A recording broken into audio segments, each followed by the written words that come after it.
السلام علیکم میری پیارے پیارے ریڈرز، امید کرتی ہوں آپ سب خیریت سے ہوں گے۔ میں ہوں آپ کی رائٹر ہانا خان۔ جو ریڈرز میرے چینل پہ نیو ہے انہیں فکشنل ناولز بائی ہانا خان کی جانب سے خوش آمدید۔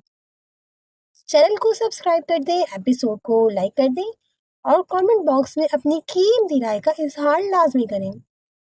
تو جی میں حاضر ہوئی ہوں آپ سب کی پرزور فرمائش پر کہ طلبگار عشقم کا سیکنڈ سیزن لکھا جائے۔ تو جی حاضر ہے طلبگار عشقم کا سیکنڈ سیزن، طلسم محبت کی پہلی قسط۔ امید کرتی ہوں آپ کو یہ ناول بھی طلبگار عشقم کی طرح پسند آئے گا، تو اپنا اچھا رسپانس دیں۔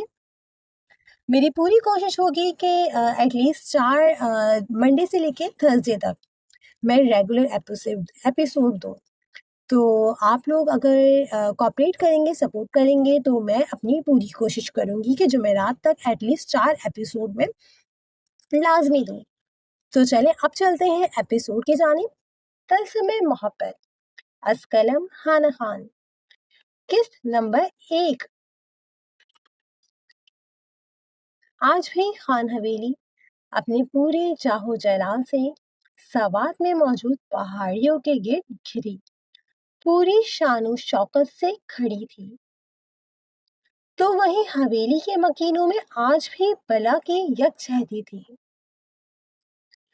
کئی دشمن آئے اور چلے گئے، مگر نہ تو خان برادرز اور شہروز کا گٹھ جوڑ ٹوٹا اور نہ ہی ٹوٹ سکتا تھا۔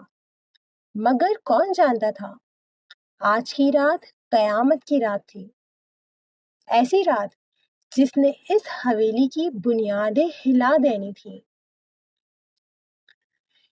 اس وقت باہر دھواں دار طوفانی بارش ہو رہی تھی، بجلی کڑکتی پل میں آس پاس کے ماحول کو روشن کرتے ایک بار پھر اندھیرے کی نظر کر دیتی، تو وہیں بادلوں کی گھڑگھڑاہٹ بھی ہیبت ناک سی تھی۔ جو بارش دن کے وقت ہنسی لگتی تھی وہ رات کے وقت خوفناک تھی۔ حویلی کے پیچھے موجود پہاڑیوں سے آبشار کی صورت بہتا پانی اس وقت دریا میں طغیانے کی صورت اختیار کر چکا تھا۔ تو وہیں حویلی کے اندر ہی لاؤنج میں حویلی کی عورتیں ایک جگہ بیٹھی چائے سے لطف اندوز ہوتی باتوں میں مشغول تھیں۔ مرد حضرات سیاست اور بزنس کی باتوں میں مصروف تھے، تو وہیں قریب ہی گرم موٹی قالین پر سارے بچے بیٹھے کیرم کھیل رہے تھے۔ مگر اس وقت اس حویلی میں ایک شخص کی کمی تھی اور وہ تھا یزدان اون خانزادہ۔ آئلہ، تمہیں دانی نے بتایا ہے کہ وہ اس وقت کہاں گیا ہے؟ مجھے تو لگ رہا ہے باہر طوفان آنے والا ہے۔ غازیان نے سامنے ہی لگے بڑے سے گھڑیال میں وقت دیکھتے کچھ فکر مندی سے آئلہ سے پوچھا، جو خود بھی 3 سالہ اذہان کو گود میں لیے بہلا رہی تھی، جس کی بابا کی گردان سے وہ اس وقت جھنجھلا سی گئی تھی۔ یہ وقت یزدان کا بچوں کو دینے کا ہوتا تھا، اور بچوں کو بھی اس وقت اپنے بابا جان کے ساتھ کی عادت ہو چکی تھی۔ اذہان آئلین سے 2 سال چھوٹا تھا اور بلا کا شرارتی تھا۔ اذہان کی نسبت آئلین ضدی مغرور اور اپنی بات منوانے والی تھی، اور یہ بھی یزدان اور زریام خانزادہ کی ہی کرم نوازی تھی، جو اس کے ہر نخرے اٹھانے کے لیے ہر وقت ہمہ وقت تیار رہتے تھے۔ نہیں غازیان، نہ جانے کس کا اچانک فون آیا تھا، پھر وہ تیزی سے کمرے سے نکلتے چلے گئے۔